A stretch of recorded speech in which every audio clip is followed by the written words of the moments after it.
White rice is a staple food around the world, but it's also something people have a lot of trouble with. I'm going to show you 3 ways to cook perfect rice every time. I'm going to show you how to make rice 3 different ways. First is going to be traditional on the stovetop method. Stovetop rice is great. I've been cooking perfect stovetop rice for a few years. It really is just as simple as any other method once you get the technique down. You do have to pay a little bit of attention because if you don't bring it back up to a boil, it won't cook properly. Next, I'm going to show you how to use an Instant Pot or a rice cooker. They more or less work the same. This is a great set it and forget it, walk away method for cooking rice. It just cooks until it's done and it's pretty much foolproof. I had a Zoji Rushi Fuzzy Logic rice machine for ages, like over a decade. It was phenomenal. I loved it. But eventually I needed more space in my kitchen. I gave that away. Lastly, we're going to do some baked rice. This is a technique that's going to be new to me. I haven't done it before. You can do a peel-off method, or what I like to call a risotto method, where you toast your rice before you add the liquid. We're just going to be adding the water and rice to the vessel, covering it, and putting it in a blazing hot oven for about half an hour. That's basically how you make rice when you're doing a casserole, so it should work. Let's see how it turns out. The first step for all 3 of these methods is to wash your rice. The process of making white rice, where the outer hull is scraped off, leaves behind a lot of starch, and that will gum things up, make it gluey and sticky. That's not what we're going for. We want nice, distinct individual grains of rice. Washing your rice will get rid of that starch. And washing rice is really simple. Place a fine mesh colander in a large bowl. Add the rice and place everything under cool running water. The colander in a bowl setup simplifies this whole process. It fully submerges the rice and drains the rice without making a mess. As an added benefit, when you remove the colander, you can easily judge how cloudy the water is and whether you're done washing the rice. When washing your rice, it's really important to stir it vigorously. Don't just rinse it under the tap. Really get in there and move the rice around so the grains bump into each other. This swirls the water around to remove the starch. Once the bowl fills up with water, dump it out. Don't let it overflow because the rice might go with it. If the water in the bowl wasn't clear, give the rice another vigorous wash. If it is clear enough, set the rice to drain for a few minutes. And clear enough really is the marker here. You're not looking for it to be crystal clear, you just want it to not be super cloudy. There's a judgment call there. I'll leave it up to you. If you tap the edge of your colander, the rice will agitate and push the water out. Do this for a few seconds and you'll have a better end product. It's an optional step, but I find that little bit of extra effort really pushes the rice up into excellent territory. When you're making just plain, long grain, white rice, always be sure to wash it. You don't want to wash risotto, sushi rice, short grain rices that really want to be sticky and hold together, because washing them gets rid of that starch. It depends on what kind of rice you're using. You don't need to wash brown rice because it still has the hull. It isn't coated in that starch. Bottom line, when you're cooking long grain white rice, go ahead and wash it. Most times, that's what you're going to need to do.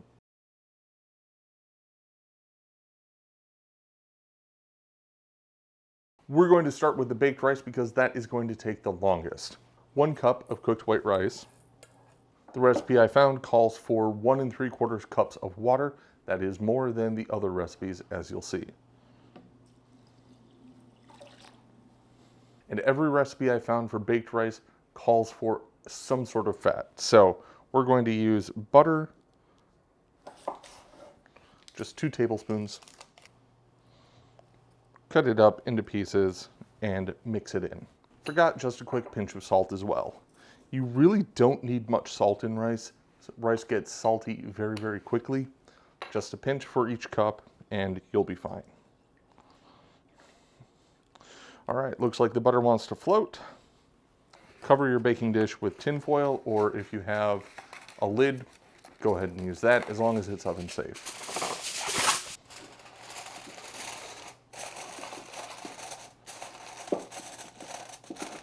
Multiple recipes I found made reference to using a glass dish so that you can actually see how it is cooking, whether there's liquid left in the bowl or not.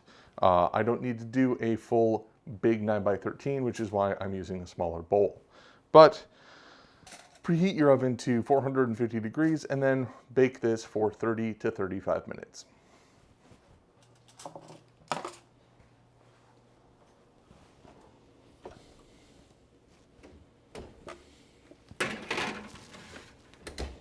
Next, the Instant Pot. This calls for equal parts rice and water with a pinch of salt.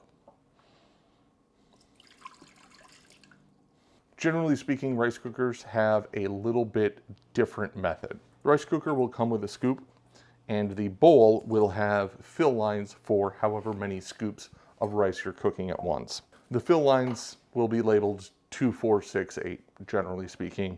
So what you want to do is count the number of scoops you're having, and one scoop is typically one serving. Then fill your bowl to the appropriate fill line.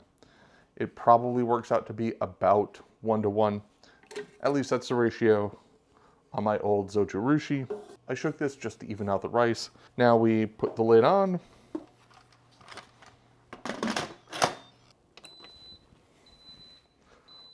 Select the rice program and hit start. Time to pop over to the stovetop. This version calls for 1 1/4 cups of rice. Get that boiling in a large saucepan. Add a good boil, add your pinch of salt,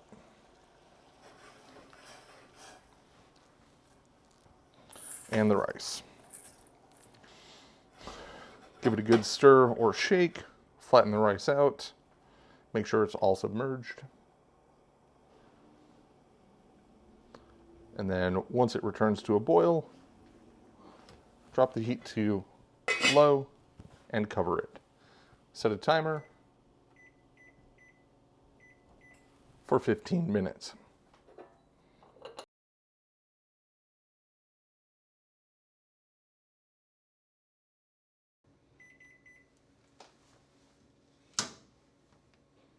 When your 15-minute timer goes off, turn off the heat, slide the rice off the burner, and let it sit for 5 to 10 minutes.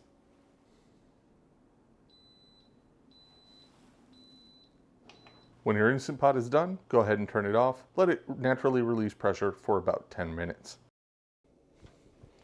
When the water is all evaporated, remove from the oven.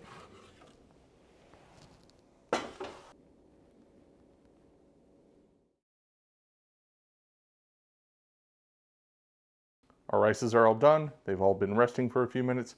Time to see how they turned out.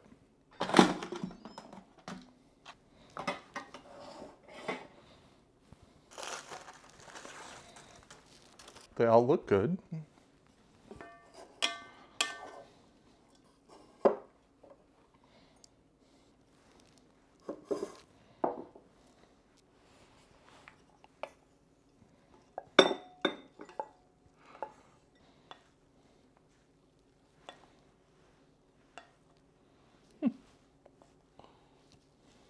All three turned out beautiful, fluffy, individual grains of rice.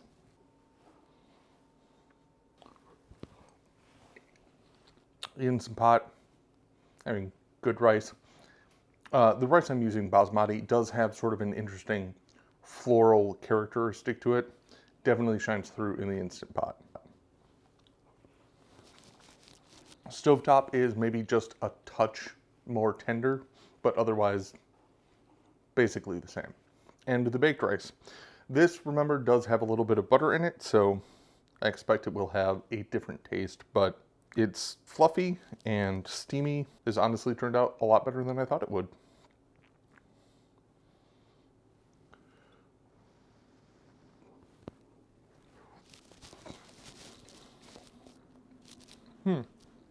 That's the most tender, but it has the benefit of the butter in there. That's actually really good. I'll keep that in mind for, I don't know, if my stove breaks or whatever. To a degree, it is nice to be able to just throw it together, put it in the oven, and walk away. That could also just be a nice way to do things, especially if I already have the oven up and running at a high heat anyway. Making rice in the oven might be a nice way to save a little bit of time. It is the longest way to cook the rice. Started the oven rice first and finished it last. Then I started the Instant Pot and it finished in the middle. Hands down, stovetop is the fastest. I started it the last and it finished first. It's also probably my favorite of the three. It's got the right tenderness, it's the right flavor. It's just a really, really good rice. None of these three are bad. They'll all pair perfectly well with some curry. Making white rice, even with this method, is going to take a little bit of trial and error. You'll need to figure out what the right ratio is for the kind of rice that you're using. Not all long grain rices are the same. Like I said, basmati is a little bit crumbly. It falls apart. It's a very tender rice grain. But a more traditional long grain rice that you'll use for Chinese cooking or you'll use in Mexican cooking will hold up a little bit more. It will have a denser structure to it, and it will be a little bit sticky, not a lot, but a little bit. And those require a little bit more water, probably 1 cup of rice to 1.5 cups of water for the stovetop method. You would have to experiment with your rice cooker / Instant Pot and baked rice versions. Anyway, that's it for me.